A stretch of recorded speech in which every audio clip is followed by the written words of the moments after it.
అవయవదానం ఎంతో మంది బాధితుల జీవితాల్లో వెలుగులు నింపుతుంది. కళ్ళు, కిడ్నీ, గుండె దానాల గురించి మనం చాలాసార్లు విని ఉంటాం. కానీ 2 చేతులు కోల్పోయిన ఓ వ్యక్తికి శస్త్రచికిత్స చేసి వాటిని అమర్చి పునర్జన్మ అందించింది ఢిల్లీలోని సర్ గంగారాం ఆసుపత్రి వైద్య బృందం.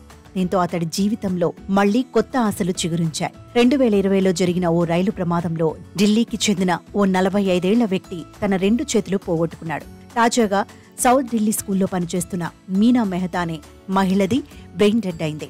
మరణానంతరం తన అవయవాలను దానం చేస్తున్నట్లు ఆమె ముందుగానే ప్రకటించారు. ఆమె డొనేట్ చేసిన కిడ్నీ, లివర్, కార్నియాలను మరో 3కి అమర్చారు. ఆమె చేతులను ఢిల్లీ పెయింటర్కు అమర్చారు.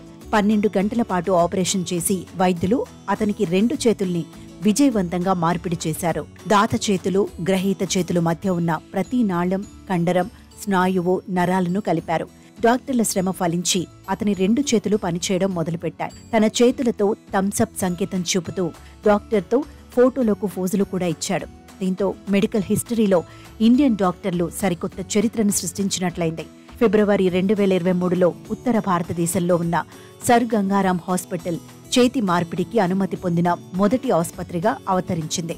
అప్పట్నుంచి చేతుల మార్పిడి కోసం సంభావ్యత ఉన్నవారి కోసం వెతుకుతున్నామని, ఢిల్లీ పెయింటర్ గురించి తెలిసిన తర్వాత ట్రాన్స్ప్లాంట్ ప్రోటోకాల్స్ ప్రకారం అతనికి అన్ని వైద్య పరీక్షలు చేశామని అక్కడి వైద్యులు తెలిపారు.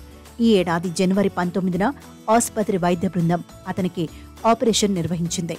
కొన్ని రోజుల్లోనే అతను మునుపటి మాదిరిగా తన చేతులతో పెయింటింగ్ వేసుకోగలడని వారు తెలిపారు. కాగా కొన్ని రోజుల క్రితం కాపర్ కాయిన్స్, అయస్కాంత ముక్కలు మింగిన ఓ మానసిక రోగికి కూడా ఇదే ఆసుపత్రి వైద్యులు విజయవంతంగా ఆపరేషన్ చేశారు. అరుదైన శస్త్రచికిత్సలు చేస్తున్న సర్ గంగారాం హాస్పిటల్ పేరు ప్రస్తుతం దేశవ్యాప్తంగా మారుమ్రోగుతోంది.